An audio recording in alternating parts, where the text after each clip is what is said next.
लोकसभा चुनाव 2024 घोषित होने से पहले देश भर में ईवीएम को लेकर खूब चर्चा हो रही थी, मगर चुनाव घोषित होने के बाद से इस पर चर्चा थोड़ी कम हो गई है, क्योंकि चुनाव आयोग के दिन पर दिन नई नई हरकतें सामने आ रही है और चुनाव आयोग पर सवाल उठते जा रहे हैं। और चिंता की बात तो ये है कि ये सवाल और बड़े होते जा रहे हैं। अब एक आरटीआई के जरिए बड़ा खुलासा हुआ है। आप ये मान लीजिए कि चुनाव आयोग ने आरटीआई के जवाब में एक और झंडा गाड़ दिया है। चुनाव आयोग ने कह दिया कि उसके पास किसी भी फेज का कोई डेटा मौजूद नहीं है। जी हाँ, चुनाव आयोग के पास चुनाव से जुड़ी कोई खबर नहीं है। ये मामला सुप्रीम कोर्ट पहुंच गया है, तो अब ये संभव है कि चुनाव रद्द हो जाए और अब तक जो वोटिंग हुई है उसे अवैध करार दे दिया जाए। नमस्कार दोस्तों, मैं हिमांशी कश्यप आपके साथ। आप देख रहे हैं जनता की आवाज। चुनाव आयोग क्यों नहीं जारी कर रहा वोटरों की संख्या? क्या धांधली की है तैयारी? यह सवाल इसलिए उठ रहा है क्योंकि चुनाव आयोग हर एक संसदीय क्षेत्र के कुल रजिस्टर्ड मतदाता और उनके बीच में से डाले गए कुल वोटरों की संख्या नहीं जारी कर रहा। पहले के चुनावों में यह संख्या जारी की जाती थी। दूसरे चरण की वोटिंग के बाद चुनाव आयोग ने प्रतिशत में वोटर टर्नआउट बताया और उसमें भी लगभग 5 से 10 दिन का समय लग गया और वोटर का आंकड़ा 6% के आसपास बढ़ा दिया गया। और अब ये मामला सुप्रीम कोर्ट में चल रहा है। चौथे चरण के चुनाव में भी चुनाव आयोग के अनुसार 1 करोड़ से अधिक वोट की संख्या बढ़ गई है। चुनाव आयोग को डेटा देने में इतना समय लगा।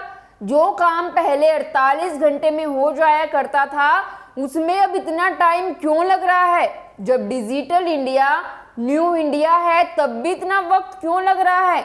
चुनाव आयोग कह रहा है कि डेटा नहीं है, तो फिर कैसे 4 चरणों की वोटिंग का डेटा, आधा अधूरा टर्नआउट डेटा चुनाव आयोग ने जारी किया? आरटीआई के जरिए ये जो खुलासा हुआ है, ये मामला सुप्रीम कोर्ट पहुंच गया है। सुप्रीम कोर्ट ने कह दिया अगर जरूरत पड़ी तो पूरी रात जागकर इस पर सुनवाई होगी। सीजेआई चंद्रचूड़ खुद इसकी सुनवाई करने वाले हैं, तो हो सकता है चुनाव रद्द हो जाए। दोस्तों, पूनम अग्रवाल एक इन्वेस्टिगेटिव जर्नलिस्ट है जिन्होंने 2019 में ये खुलासा किया था 350-340 से अधिक सीटों पर डाले गए वोट और गिने गए वोटों में बड़ा अंतर है। ऐसे में 2024 चुनाव में चुनाव आयोग लगातार हर एक फेज का वोटर टर्नआउट डेटा देने में देर कर रहा है।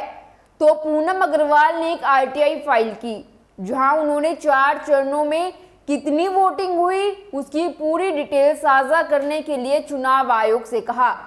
लेकिन चुनाव आयोग ने आरटीआई के जरिए जो जवाब दिया वो बेहद चौंकाने वाला और परेशान करने वाला है। चुनाव आयोग ने कहा कि उनके पास कोई जानकारी नहीं है, कोई डिटेल नहीं है। उल्टा चुनाव आयोग ने आरटीआई में कहा पूनम अग्रवाल को राज्य के मुख्य कार्यकारी अधिकारियों को अलग अलग आरटीआई दायर करनी चाहिए और फॉर्म 17C के जरिए चुनावी डेटा इकट्ठा करना चाहिए, क्योंकि चुनाव आयोग के पास कोई डेटा ही नहीं है। किसी भी फेज में कितनी वोटिंग हुई, कुछ भी चुनाव आयोग के पास नहीं है। अब सवाल उठ रहा है, जब चुनाव आयोग के पास डेटा नहीं है तो 4 चरणों के वोटों की संख्या परसेंटेज में कैसे पब्लिश हुए? क्या फिर ये आंकड़े फेक है? लोकसभा चुनाव चल रहा है, 5 चरणों की वोटिंग हो चुकी है और इस बीच चुनाव आयोग कह रहा है कि उनके पास 4 चरणों की जो वोटिंग हुई उसका कोई डेटा नहीं है। पूनम अग्रवाल ने ट्वीट करते हुए लिखा, आरटीआई के तहत मुझे दिए गए जवाब में कहा गया कि उनके पास डाले गए वोटों की पूर्ण संख्या का डेटा नहीं है और मुझे उसी प्रश्न के साथ राज्य के मुख्य कार्यकारी अधिकारियों को अलग अलग आरटीआई दायर करनी चाहिए। 2019 लोकसभा चुनाव में ईसी ने 4 चरणों के वोटों की संख्या प्रकाशित की। अब वे कह रहे हैं कि उनके पास जानकारी नहीं है। सचमुच? जबकि दूसरी ओर सुप्रीम कोर्ट में वे कह रहे हैं कि फॉर्म 17C अपलोड करने में समय लगेगा। जिसमें डाले गए वोटों की संख्या होती है। अगर जिस दिन वोटिंग हो रही है उस दिन की वोटिंग कितनी हुई, कितने लोगों ने वोट किया, इसका एक एक डिटेल दर्ज होना चाहिए, दर्ज होना जरूरी है।